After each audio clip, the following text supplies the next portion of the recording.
The term Greek Dark Ages refers to the period of Greek history from the end of the Mycenaean palatial civilization, around 1100 BC, to the beginning of the Archaic Age, around 750 BC. Archaeological evidence shows a widespread collapse of Bronze Age civilization in the eastern Mediterranean world, at the outset of the period, as the great palaces and cities of the Mycenaeans were destroyed or abandoned. At around the same time, the Hittite civilization also suffered serious disruption, with cities from Troy to Gaza being destroyed. In Egypt, the new kingdom fell into disarray, leading to the Third Intermediate Period of Egypt. Following the collapse, there were fewer, smaller settlements, suggesting widespread famine and depopulation. In Greece, the Linear B script used by Mycenaean bureaucrats to write the Greek language ceased to be used, and the Greek alphabet did not develop until the beginning of the Archaic period. The decoration on Greek pottery after about 1100 BC lacks the figurative decoration of Mycenaean ware and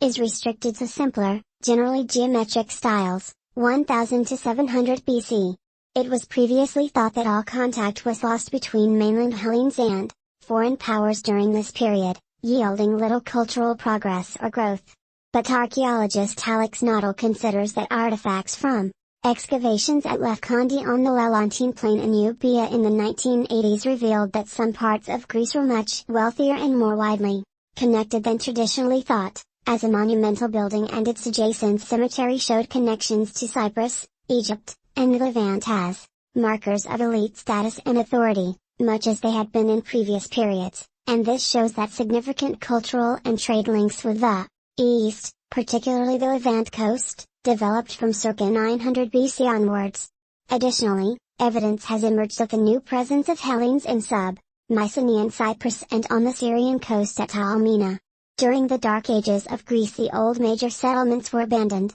with the notable exception of Athens, and the population dropped dramatically. Within these 300 years, the people of Greece lived in small groups that moved constantly in accordance with their new pastoral lifestyle and livestock needs, while they left no written record behind, leading to the conclusion that they were illiterate. Later in the Dark Ages, between 950 and 750 BC, Greeks relearned how to write once again, but this time instead of using the Linear B script used by the Mycenaeans, they adopted the alphabet used by the Phoenicians, innovating in a fundamental way by introducing vowels as letters. The Greek version of the alphabet eventually formed the base of the alphabet used for English today. Life was undoubtedly harsh for the Greeks of the Dark Ages. However, in retrospect, one major result of the period can be identified: the deconstruction of the old Mycenaean economic and social structures with a strict class hierarchy and hereditary rule were forgotten, and gradually replaced with new socio-political institutions that eventually allowed for the rise of democracy in 5th BC Athens. Notable events from the Dark Ages period that marked the transition to classical antiquity include the First Olympics, in 776 BC, and the composition of the Homeric epics the Iliad and the Odyssey,